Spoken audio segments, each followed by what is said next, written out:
Swayam Prabha. Digital India. Educated India.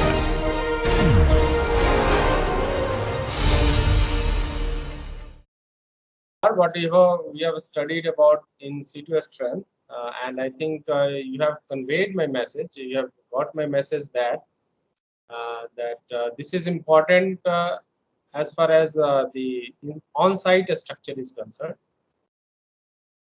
If I'm talking about the on-site structure, it can be your tunnels, underground mines, which is being excavated below the surface, or maybe the nuclear repositories, or maybe for any underground caverns for the storage of different types of material, starting with the military to the civil, like that.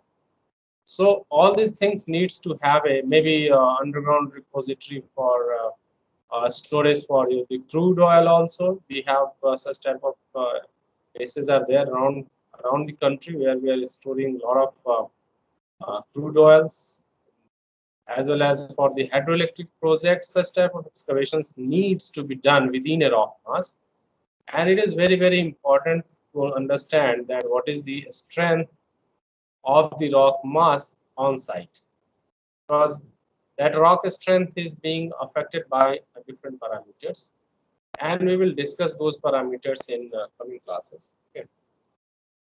So for getting this in situ strength, and as far as this class is concerned, we have come across with various aspects that what is the difference between the laboratory test and the in situ test, laboratory test and the in situ test. What are the why we are going for this type of test?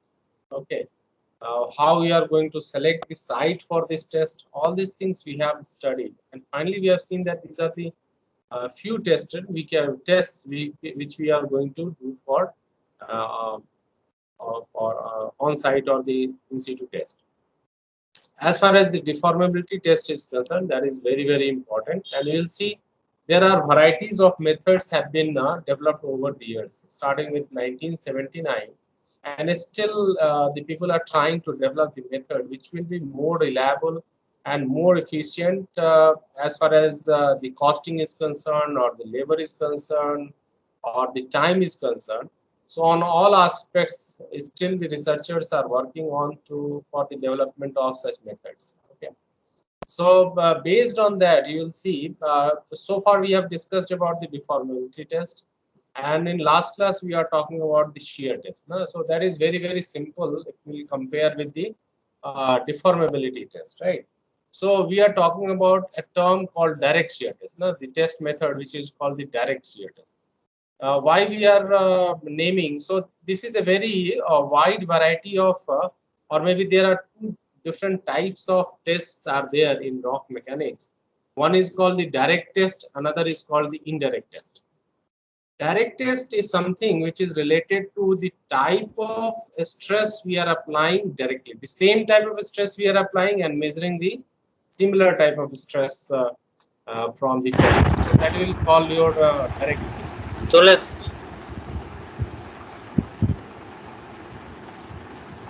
Hello. And some of the tests are there which are known as indirect. Some of the tests are known as indirect tests, where we are applying some different stresses, and we are measuring some other stress. Say, for example, a test is known as Brazilian test. Brazilian test, we are applying the compressive stress, but we are measuring the tensile strength. Okay, we are applying the compression forces or the compressive load, but we are measuring the tensile strength of the material. So that is called the indirect test. So there are two varieties, direct test and the indirect test. So yesterday we had talked about this direct test, that is called the direct shear test. So we have measured the shear strength of the rock, right? We have measured the shear strength of the rock. This figure is important for you to see that in a hilly terrain where we have a vehicular transportation through the road, and we have the hills are there on one of the side, and there is a valley on the other side. So how we are trying to make this hills to be stable, or how we are trying to make this road to be stable. So you will find some sort of this type of failures in sometimes in this rainy season, and we will see how this water is also affecting this strength of the slopes. No? So that will be interesting to see. So we have come across with this test, this direct shear.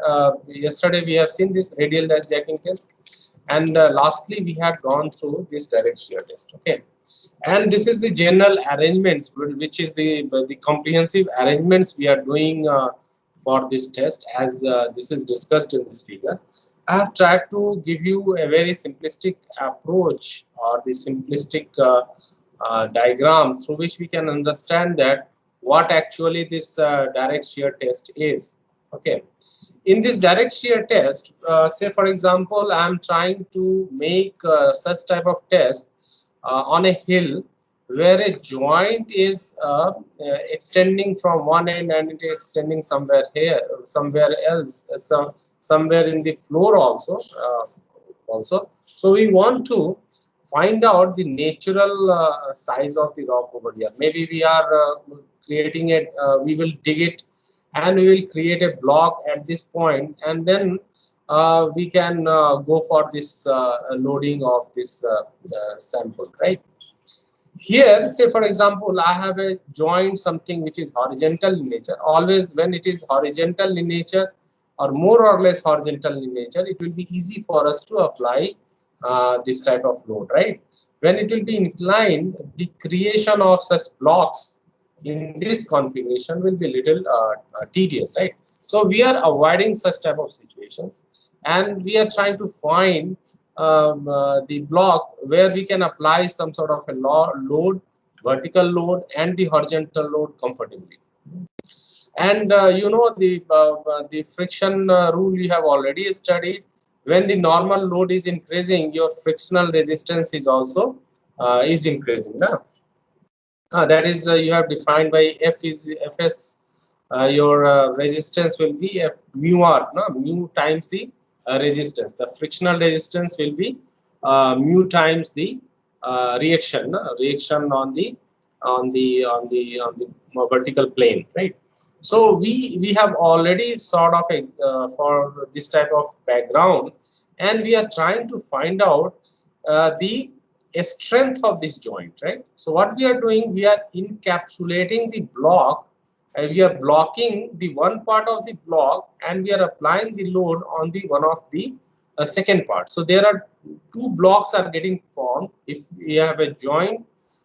So it is dividing this block into two halves, first upper half and the lower half, and we are applying this load on one of the half.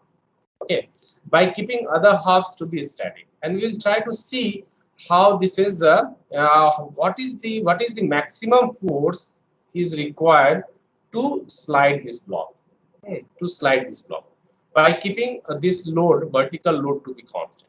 So this will be our experiment while doing this direct shear test. So we are applying some shear load here. This shear load which we are applying in terms of some inclined load, and we will get a component of this Fs which is actually applying the shear load, which is parallel to the surface, parallel to the sliding surface. No? So we can call it a sliding surface. So parallel to the sliding surface, the component will be Fs cos alpha.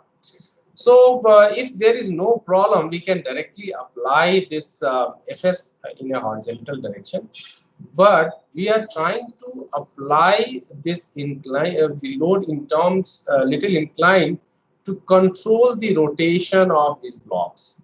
Some of the times it is found that these blocks are rotating out of plane, because the load can generate some amount of moment within this plane itself. The point of contact will not be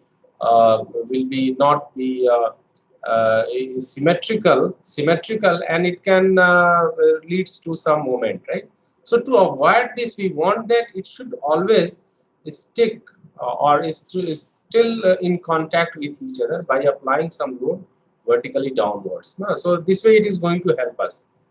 And simultaneously, we are keeping some of the instruments for the measurement of deformations in horizontal directions, maybe in vertical directions, as well as in lateral directions. So we have the three axes are there, X, Y, and Z, and in all the three directions we are using some instruments for the measurement of deformations happening in because of this sliding. Now, how much deformation is taking place in X direction, maybe in Y direction, and maybe in Z direction.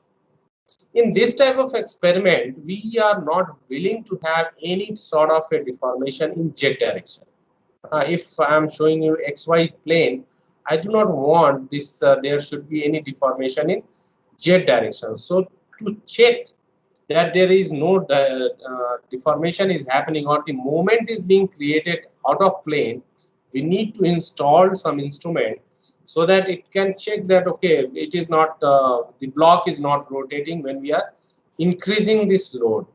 Otherwise it will be a failure, no? Otherwise the energy which is we are giving to this system by this horizontal force is being utilized into some rotation of the block. So we have to avoid this. So generally we are getting two types of deformation. One is called the horizontal deformation, which is shown by this instrument called the dial gauge, and it can measure the deformation with a scale of 10 to the power minus 6 meter, means almost 0.001 mm. It is the scale in which it can measure. Na? So if a very small, minute deformations also will be measured by this dial gauge. If we want more precision, we can go for the LVDT, na? Linear variable displacement transducer, for the measurement of these stress deformations. Na? So these deformations, whatever will be measured, it can directly, now we can directly transfer this instrument data to our computers or the logging devices where we are collecting this data, or we can measure it analog with analog also, no? Because it can be analog, it can be digital. So we can measure all this deformation either with we can take an analog reading, or maybe a digital reading can be transferred to your instrument or the computers, right? And what we are doing, we are applying this force. This force, as I told you, this will be remain constant, right? And this force is keeps on changing. You know, starting with force Fs is equal to 0, we will start to 1 kilopascal, 2 kilonewton, 2 kilonewton, 3 kilonewton. So this stress, this force is keeps on increasing in a linear way. No? We are applying this load in a linear way, okay, and corresponding displacements will be measured at different in different directions, right, in X direction and Y directions. Okay, now this type of situation, if I will try to replicate the same thing in actual situation, you can see this slope. You can see this slope in a mines also, or in maybe in hill area also. We'll find that in that case this joint is being acted upon by a constant force, and this constant force is generating from the weight of the block. If the weight of the block is W, so when it will start sliding, so what will happen, this the block, this joint, the joint which is there in this rock mass is being acted upon by a weight which will be constant, no? So a stress will act. So what will be the stress? That will be your weight divided by your area of this cross section, area of this sliding surface. We can call it as area of the sliding surface, right? Say for example, here if we have a area of sliding surface, if I can define by a block of cross section maybe 100 mm by 100 mm.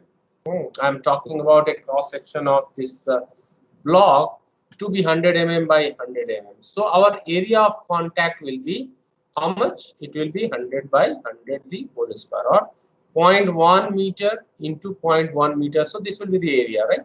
So this will be the area which will be under contact, right? This will be the area which will be under contact, and we can find out the area of the contact.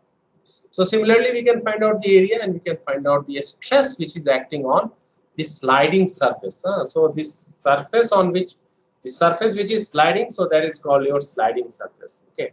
So if we know the force which is acting and which is constant in case of a sliding of a slope in normal situation, in sliding of a slope in a sliding of a block of rock in a slope. So that is a condition what I am trying to show you in the laboratory.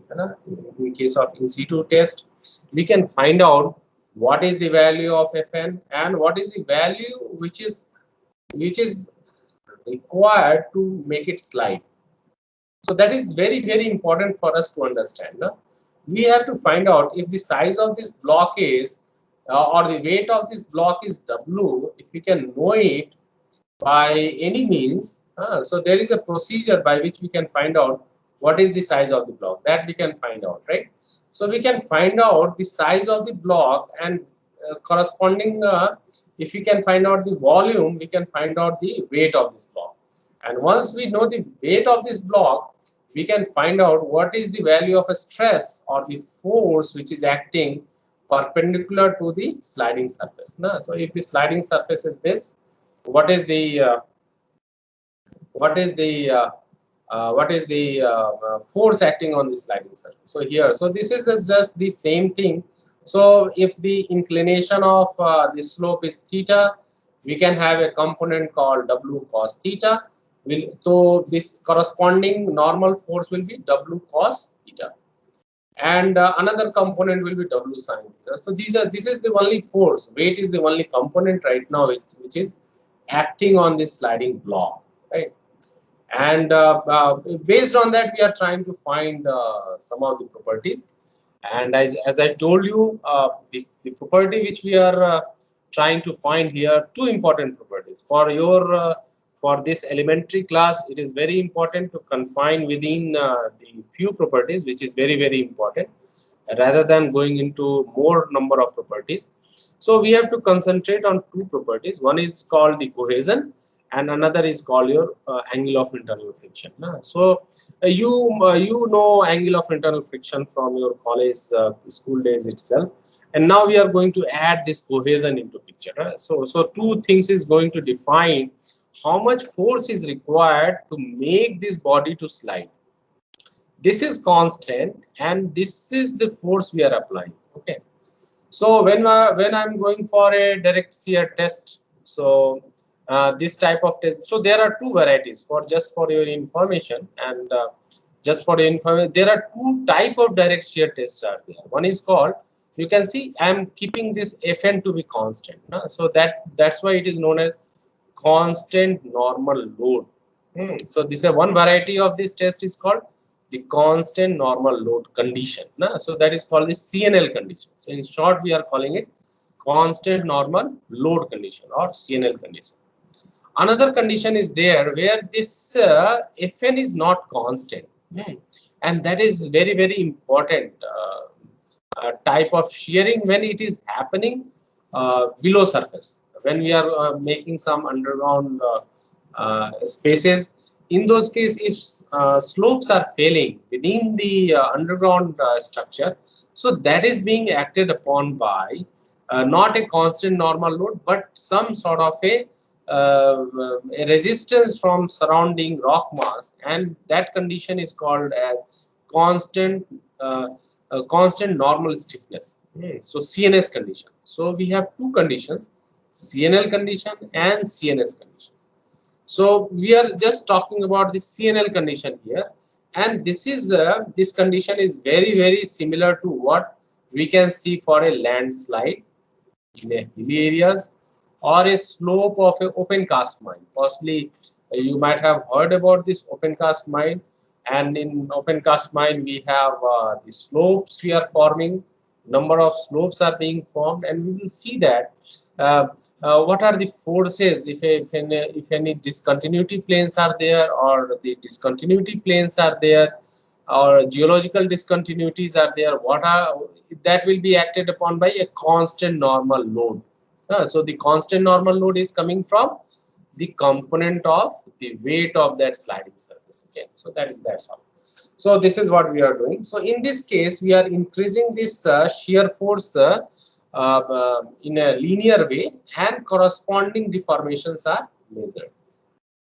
And this process, so we are measuring this stress also, and we have a different types of instruments we have, through which we are we are applying this load now.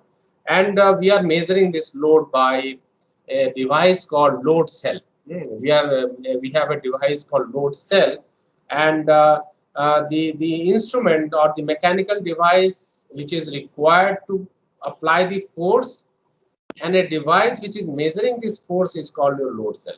So we are using a device called load cell for the measurement of the load which is being applied on this block.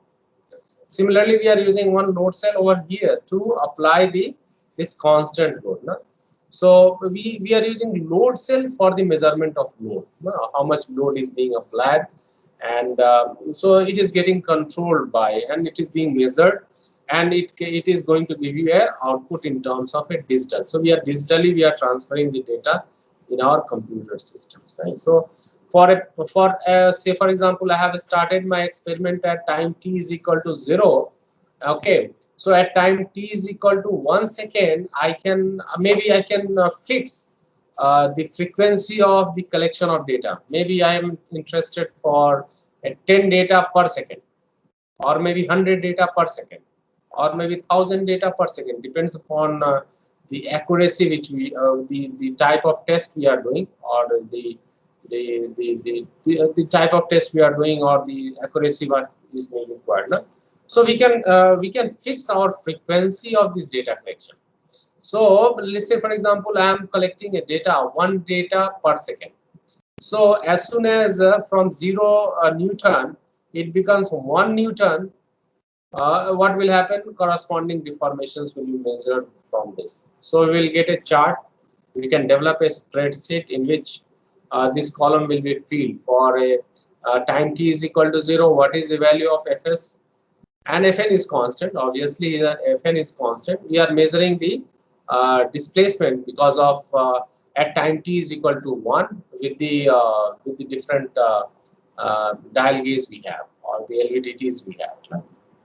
So yesterday we have seen one plot also. Here we are increasing this load.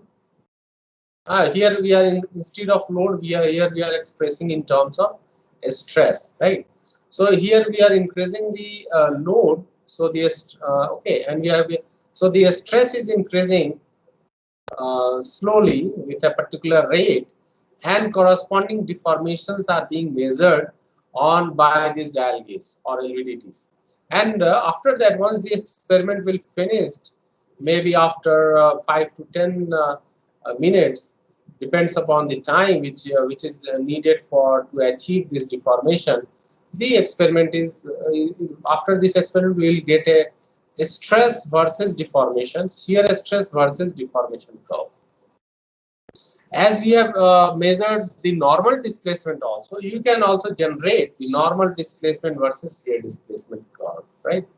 So we can develop the different types of curve, and these curves are important to find out the different properties.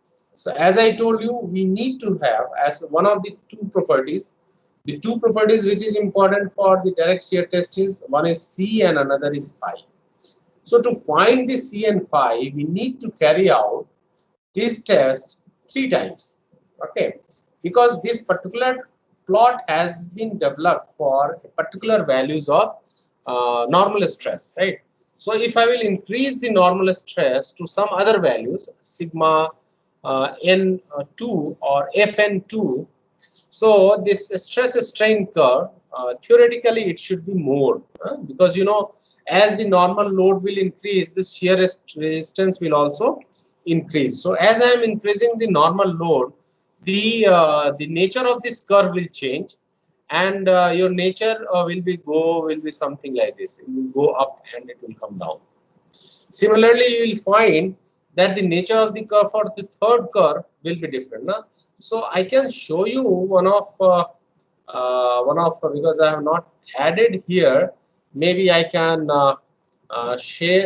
We can just getting one photograph so that it will give you a feel about these experiments. So how it will look like. I'm just going to one. Uh, Possibly it is here. I can show you one of the photograph. Here it will show you that it is not very.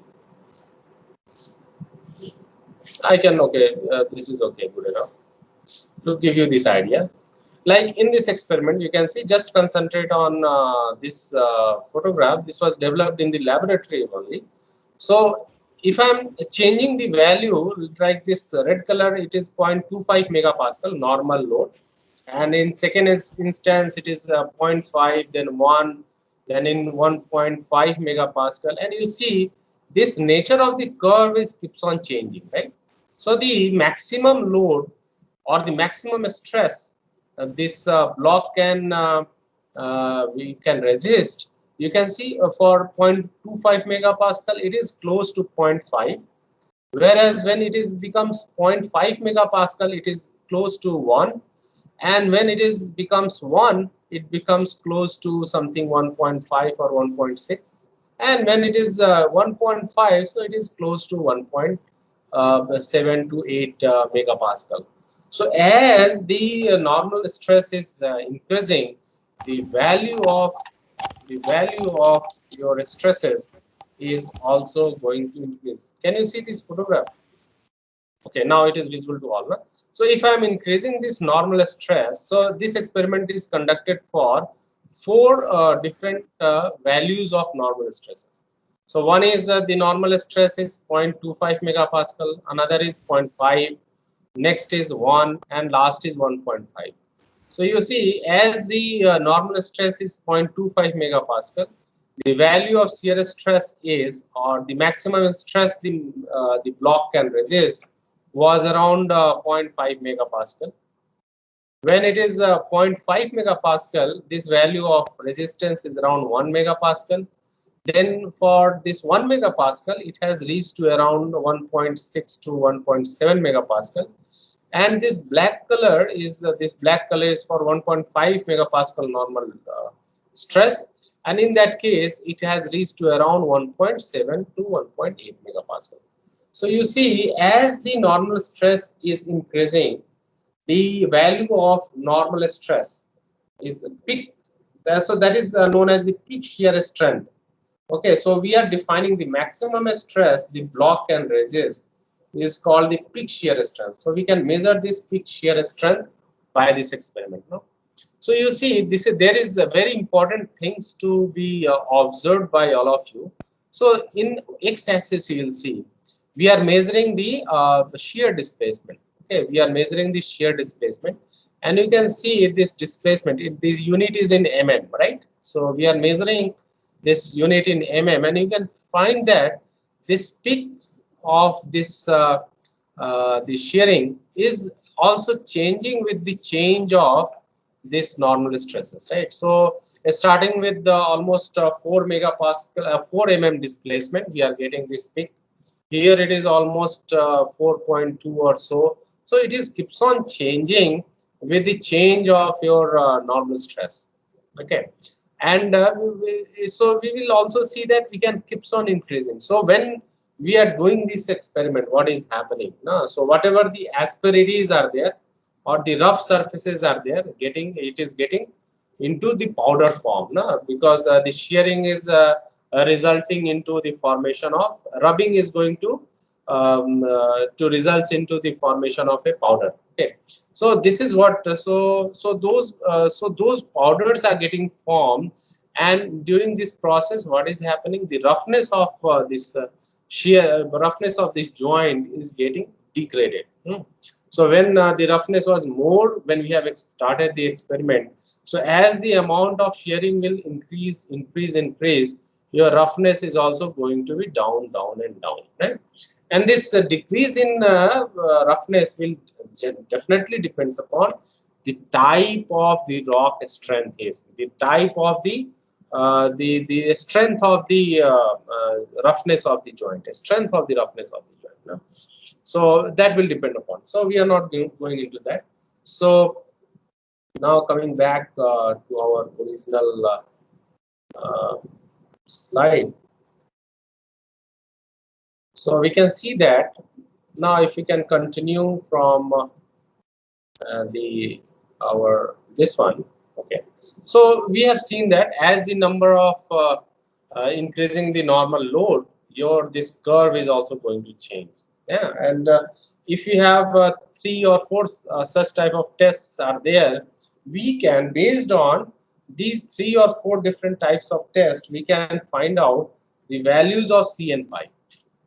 Okay, say for example, here I am trying to give you a question where the normal stress I am applying for 5 different tests have been conducted, and when I'm changing this normal stress, the peak shear stress is increasing, and it has been reported like this: 344 kilopascal, and finally it will be 1156 kilopascal. So our aim is to find out what is the value of C and phi with this experiment. No? So we'll try to solve this problem simply by least square method, where we are trying to fit a base fit line, uh, uh, uh, and we are going to get an equation of the line. Okay, so this is nothing but your tau is equal to this C.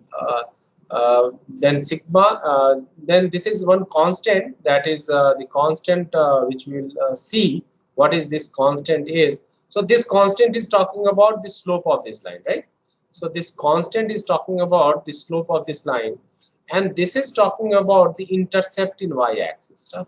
So we are getting, if I'm fitting a straight line, so we'll get an equation like this, equation of a straight line, where this intercept is talking about the inclination, that is tan phi, and this intercept is talking about the intercept on the y-axis.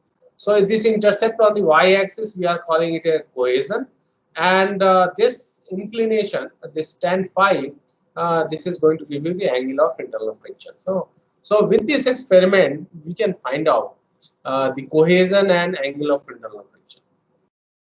Okay, so this is what it is. So cohesion, what is the meaning of cohesion? If somebody will ask you, what will be the physical meaning of cohesion? So it is in simple way you can define that cohesion is nothing but it is a particle to particle attractions. It is a on a particle level, it is the particle to particle attraction, and this is we are going to measure it with the cohesive strength of the material, right? So I think based on by using the least square method, we can solve. We can have these two equations. We can have two equations, and we can solve these equations to get the values of C and phi. Also, you can use the Excel sheet, right? You can use the Excel sheet, and the Microsoft Excel is also using the same method to get you the values of C and phi. So if you can see this thing, I think it is better if you can see. If you can see, if I can open a Excel sheet, I will just show you that. Now, okay, any questions you have? Any questions to any of you? If I can open a Excel sheet and see how we can use this Excel for this curve, so that will be very easy. And you can see possibly many of you are knowing about the least square method.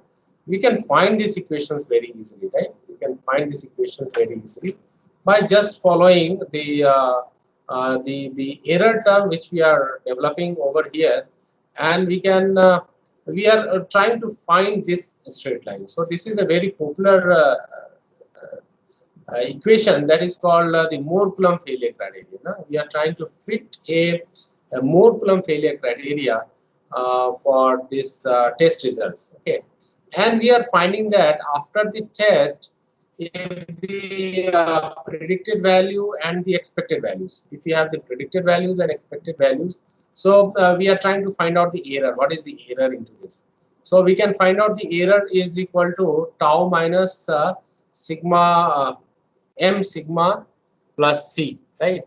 So that with by minimization of these c and phi, we can get these two equations, right?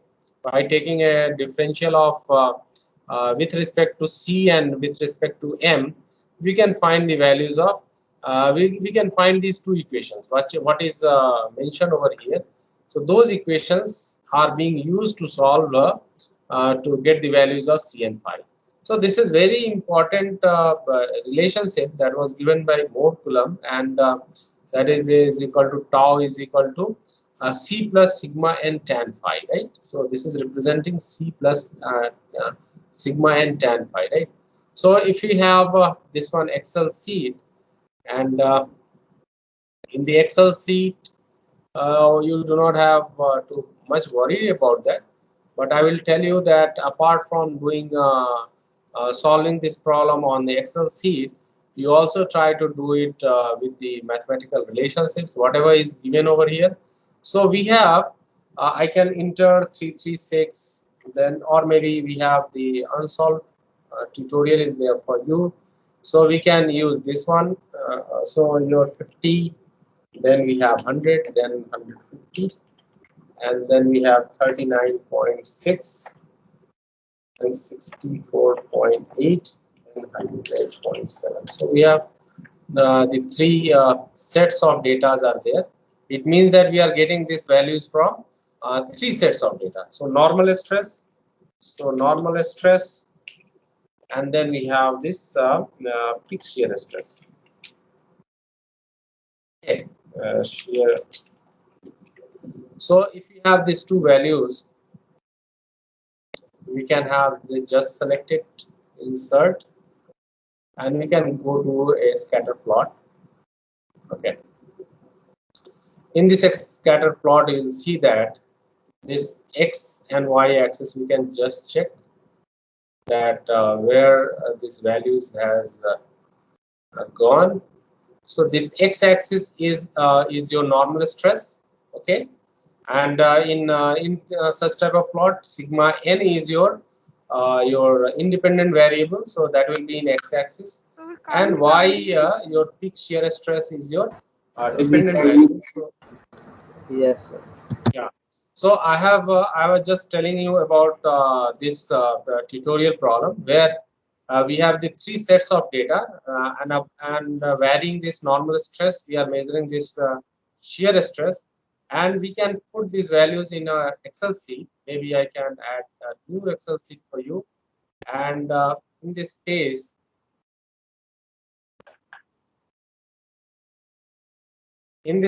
we have this normal stress, and we have this peak shear stress, and we have this 50. We are getting from the for the 50 kilopascal in the first case. We are getting 39.6 is your peak shear stress, right? Then we are increasing this value to 100. The next set of values is 64.8. Then third is your 150 kilopascal, and the corresponding values is 100.7. Okay. Now what we will do, we'll go to select this data and go to insert, and there is a scatter plot. Okay, so we'll select that, and we'll find that this we have to check that this x-axis will be given by your normal stress, and this y-axis should be your peak shear stress, right? So right click, and we'll see that where we have to check whether where these values has gone up. So x axis is being selected by this normal stress, so that is fine. Y axis is taken by this peak shear strength. So it's okay. And after this, we can click on these points and double click add trend line. Trend line you can select linear, and you can find out display equations. Okay. So you'll find equations y is equal to 0.611x plus 7.2667, right? So up to second double digit is okay. No need to have uh, more numbers. So we can have these numbers. We can set up to the two digits. So this is the value. So this is your equations. We have these equations like this, and we can change these values. We can find out the intercept, because both the units are same kilopascal. So no need to mention. So both the units are in kilopascal. So we are getting 7.27 is your cohesive. Make a kilopascal cohesion. So the cohesion unit of cohesion will be in Pascal. So here it is 7.27 kilopascal, and then 0.61 is your slope of this. So tan phi is equal to 0.61. So phi will get from the inverse of this tan phi. Okay. So we have this y is representing what? Y is representing your tau, and x is representing your sigma. So this is the way you can find out the values of your C and phi. So we are getting C to be this one, and phi is going to be 31.23. Okay, so this is the simple experiment by which we can find out the C and phi. Okay, and this is very important material property to design the structures. No? So one of the design which will be seen, which we have just seen. Just I have given you this photograph. So here, if I will see that whether the slope is stable or not, so it is very important how to find out. Huh? Say for example, I am finding that the C and phi, C is 7.2 megapascal, kilopascal, as just now we have seen, and the friction angle is 31.2. Okay, let us assume that we have determine this data for this set of rock masses. Okay. Now, how to find out whether this is stable or not? So we will get we have to find out what is the resisting force here. We have this resisting force. So there are two type of forces are here. One is called the resisting force is acting. So that is called the resisting force. I can write it in terms of RF. And another force we can call it a driving force, DF. Okay. So DF will be nothing but it is your W cos of theta. So W cos of if we can use some notations here, we can write this to be a theta. Okay. So this is your theta. So W cos theta is your driving force, and W sine theta is your reaction force is your reaction force. We can see it is your W sine. So what is the resisting reaction? Normal force. Normal force. So what is the resisting force? That is the resisting force we can find out, or resisting, because it is not a, it is related with the area. So so okay, we can write in terms of force also. So we can we have what is the resisting force we have. We can write in terms of Moore-Coulomb failure criteria. So we have the shear stress. So we can write what is the value 7.2 plus. We can use the this equations directly, right? So what is the equation? Our equation is something we have seen in our Excel sheet. So we can use this equation. Let us copy from here and let us paste here. Okay, so our equation is coming here. It's coming here. So our this equation is nothing but it is research. It is talking about what is the notation tau, and this is talking about the sigma. Oh, so do not get confused with the notation. That is very important for us to follow. So we can see that we have this equation, right? So we have tau is equal to sigma.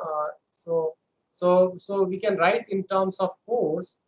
So we can write in terms of force. Resisting force will be how much? It will be tau multiplied by A. What is A? A is your area of cross section of sliding surface, right? So we are writing this in terms of this. So this is your resisting force. Okay, so our resisting force I can delete now at this part. So our resisting force is this much. Tau into A is your force, and this is your expression for your shear stress. Then we are multiplying by the area of contact, right? So area of contact we will find out. So this is your resisting force. Okay. So we can define this factor of safety, whether it is stable or not. We can define factor of safety is your uh, resisting force is your. We can define like this. So we can define resisting force by driving force. So whatever the resisting force you are getting over here and divided by the driving force, resisting force by driving force, you will get the factor of safety of the sliding block. So this is very, very simple way of finding the shear strength of this block, or the whether it is stable or not. If it is a factor of safety is more than 1, then we can say that it is stable. Otherwise, it is going to fail. So all this analysis we are doing when the material for the static condition. When, in equilibrium conditions, when all the forces is stable, then only we are considering this analysis, right? So this is the best way of finding the okay. So one problem is that how to find the weight of this block.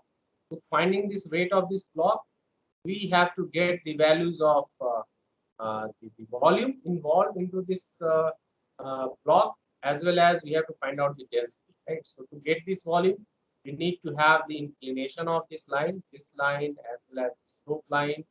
So if this is alpha and this is beta, we can you can derive an expression. What is the area of this area of contact? What will be the area of contact? And you can find out what is the weight W, because W is important for us to find out, get this factor.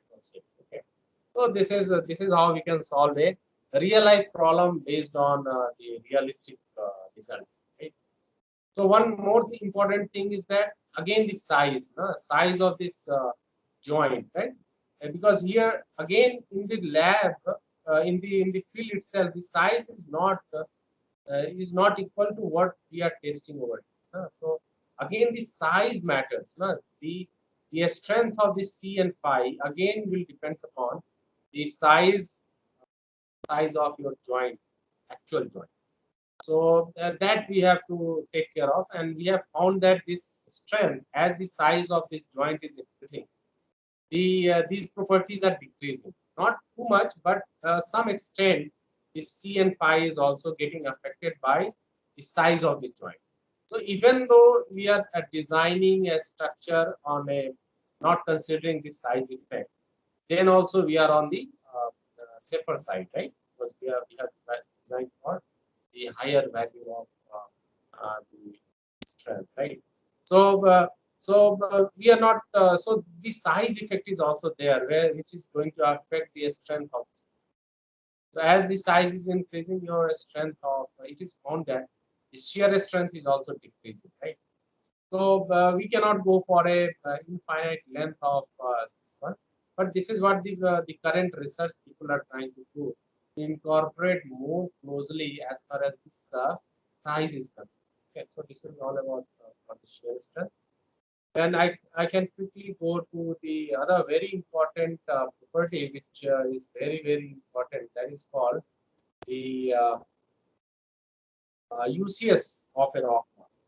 When we are talking about the UCS, uniaxial compressive strength, in that case, we are trying to test the sample by applying some load on it. Okay. As I told you in last class, we can develop some sort of a, and I had showed you one of samples like this. When we are applying some sort of a stress, load is being applied from top, and we are trying to see how much load it can be. And in this process, we are trying to find out not only the load. So in this test, uniaxial compressive strength test, why we are calling it uniaxial? Because we are applying the load in one direction. Right? And because it is compressive, so compressive. And we are trying to find out the strength it can, maximum strength it can bear. Okay. So when we are doing this test, we can measure two important properties, not two important, three important. One is obviously very clear for you, that is called the uniaxial compressive strength.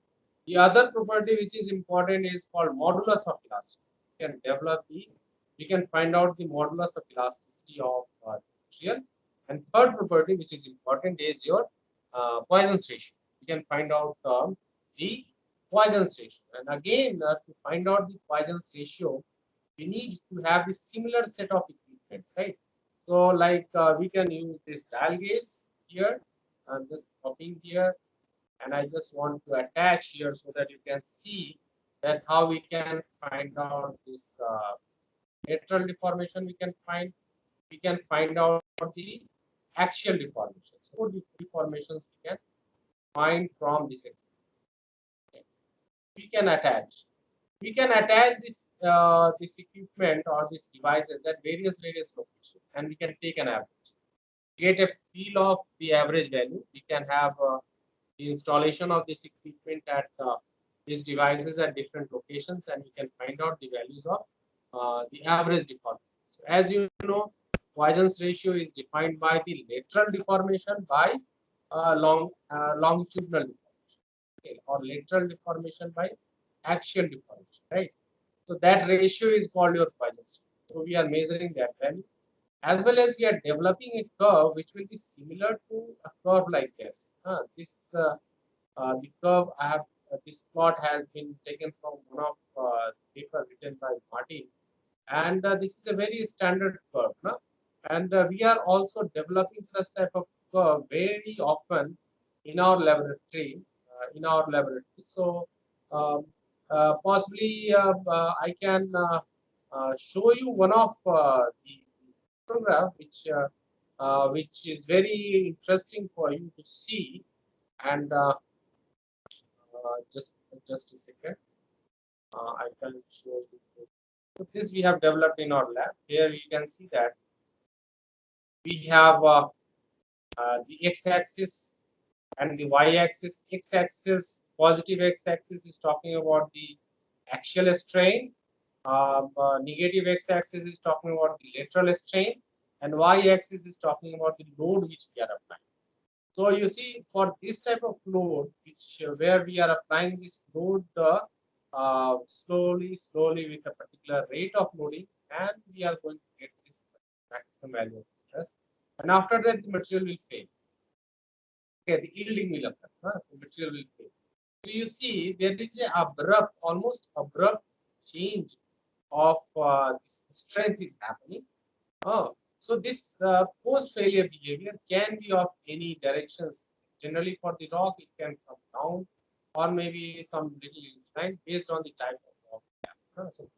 So here we will find that the maximum stress this material can take is defined as the uniaxial compressive. So here, this material can take up to 70 megapascal. So that is the strength it can bear. So that is your maximum 70 megapascal. Similarly, we have developed this curve where we can see this is almost equal to 30 megapascal, or it is your 32 megapascal. Rather, we can say 32 megapascal. The slope is going to give you the modulus of elasticity, what we are measuring. So slope of this curve is going to give you the modulus of elasticity. We can find out this slope at the middle, where you can see there are three different parts of this curve. I can go from this point to this point. There you can divide this curve into three different parts. One curve is here, it is a little slant, huh?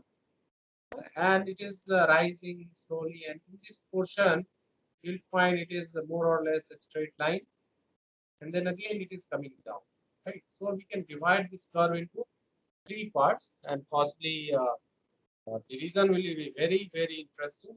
We have explained these reasons why this is happening, and in most of the rock you'll find the nature will be something like that. And sometimes we are calling it a extended S shape. No, all the stress strain characteristic is something like a extended S shape. No, if you are stretching S letter of English alphabet, you can stretch it. It is something like that. No? So we are getting a shape of this curve like this, and we can find out the modulus from here. Okay. Similarly, for the same value of modulus, we can take a ratio of axial strain, and we can find out the value of lateral strain. If we can take the ratio of lateral strain by axial strain, it will give you the value of Poisson's ratio, right? So this will be our methodology for to find out the values of this one. And I will encourage you, possibly I will encourage you to find, to tell me, and possibly you have to go through the different books as an assignment, that why this nature of this curve is changing, and it is being what is the nature, no? So in this plot, Martin has defined the different activities which is happening in this region, and you can see some activities are mentioned. So he, rather than three, he has defined this nature curve into four different categories. Okay, so something like this. So we have to see that. Can you able to explain it with some neat sketches? We'll add this to your assignment so that you can go through the different literatures, and you can submit your assignment. Okay. So now here, in case of in situ conditions, we can have these pillars, large size of the block, where we are applying, we can cut it across and applying the load by flat jack, because the size is very, very big. So we can apply the load by the flat jack, the corresponding deformations are measured, and we can develop the stress versus strain curve, as we have seen just. Either way, this is the one way. Another way is to use the hydraulic jack just on top of that, and we are applying the load. So the reaction is going to apply the load on the pillar. So there are two ways. Either we can have apply the load at the middle of the pillar or at the end of it. So in both the cases, we can develop the stress strain curve, and we can find out the maximum stress this block can take, or this pillar can take, or what is the modulus of elasticity. But there are two very interesting points over here. Size effect. The size effect and the shape effect. So we will try to cover it in our topic on pillar design coming in next class, or maybe some other class. And we will see that how this strength is being affected by some other parameters. The size effect. As the size is increasing, your strength is changing. As your shape is changing, also your strength is changing. So that is very, very interesting for us to know. Okay, and so that's why those effects will be taken care of, and we will develop some sort of a relationship which will talk about the pillar strength. But as far as the strength determination is, you can have 1 meter size of 1 meter cross section of, like in a laboratory, if you see the diameter of your sample is 54 mm, 0.05 0.05 means it is 5 centimeters, almost 5 centimeters, right? In case of this case, we can have the 100 centimeter diameter pillars. Here we are not taking a circular pillar, but we are taking a square pillar. So it can be of 100 centimeter, 1 meter, maybe 2 meter also. So that is the range up to which the people have tested these samples. Okay. So people have tried to see what is the effect of the size on the strength. So which we will discuss in some of the other classes. So this is very important property, uniaxial compressive strength. Okay. So the last property which is of your interest is that is called the tensile strength. Okay. So we are finding out the shear strength, we are finding out the strength, as well as we are trying to find out the tensile. Okay, so here in this case, we are drilling a hole and holding some caulking at the end, and just we will find out the size of the block which is created by this. We can find out the values of tensile strength in the field. So this is a very simple way we can say that these are the important topics for you at this stage to find out the deformity modulus, find out the shear strength, out. So this is all about this class. So I can summarize this class in a short form that in these four classes we have devoted for this to strength measurement. We have understood about the difference between the WT test and the EC test, why we are doing this EC strength test, what is the purpose of this test, okay. And then we have seen that by this test, this selection of site we have seen. Also, we have seen different tests of deformity modulus, that is this great load test, and then we have seen the radial jacking test. And in both the tests, we have seen that we are measuring the stress by applying a cyclic loading, or maybe by applying the load which is more than the expected load from the designed structure, or we are going for a constant load for maybe 1 day or 2 day time. We are varying this load for a long, which is not there with the level, and we have understood that what is why we are doing this. And then we have talked about direct shear test, and we have seen that what is the application of the direct shear test. Real life. So we have seen that constant not missing. Then at the end we have seen the compressive uniaxial compressive strength test in a field, and we have seen that how the stress strain curve can be developed. And there is a reason why these curves are being defined in different reason or different parts, can divide into three parts based on some logic behind that, and which we will discuss some point of time. But, and last we will see that the tensile strength method, and this way I think this is clear up about